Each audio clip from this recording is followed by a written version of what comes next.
Tagumpay ang pinagsama-samang puwersa ng iba't ibang mga bansa para mailigtas sa mga marino na pinagtangkaan ng Houthi rebels sa Red Sea.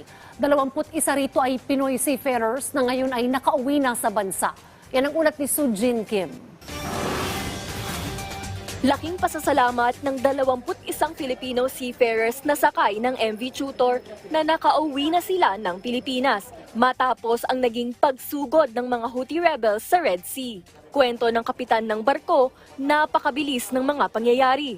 Noong unang pagsabog, siyempre pinamdam namin, takot na takot.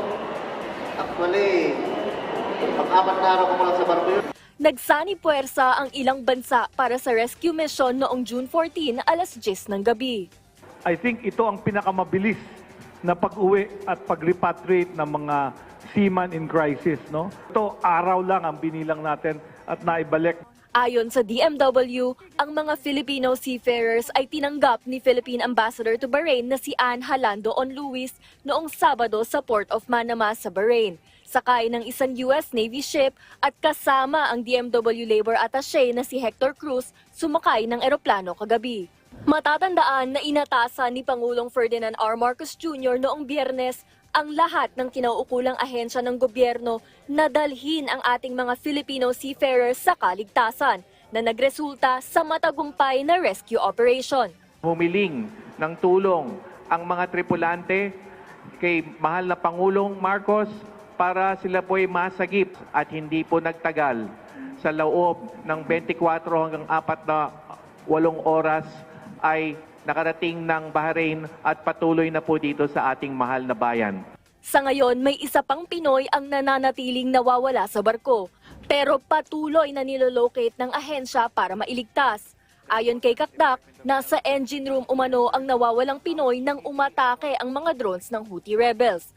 Alas 5:30 ng hapon noong Sabado, dumaong sa Port of Manama, Bahrain ang ating mga Filipino seafarers. Dahil sa pangyayari, binalaan na rin ng DMW ang mga shipping at manning agencies na maaari dapat tumanggi ang mga Filipino seafarers sa deployment na daraan sa Red Sea, kung saan madalas maging target ng mga Houthi rebels.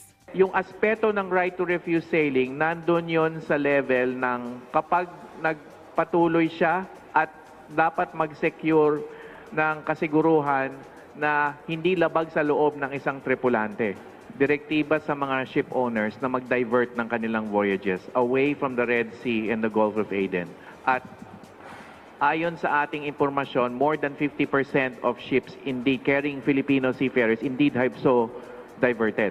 Mahigpit na sinuri ng Health Emergency Management Bureau pati ng Bureau of Quarantine ang kalagayan ng mga tripulante. Tiniyak ng pamahalaan ang buong suporta nito sa mga tripulante at sa kanilang pamilya.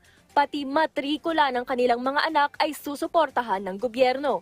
Samantala, nagbigay ang Kamara ng tig 150,000 pesos na tulong pinansyal para sa bawat isa sa tripulante. Personal na inabot ni House Committee on Overseas Workers Affairs Chair at Tingog Party List Representative Jude Asidre ang naturang cash assistance mula kay House Speaker Martin Romualdez at kanyang may bahay na si Tingog Party List Representative Yeda Marie Romualdez. Sujin Kim para sa Pambansang TV sa Bagong Pilipinas.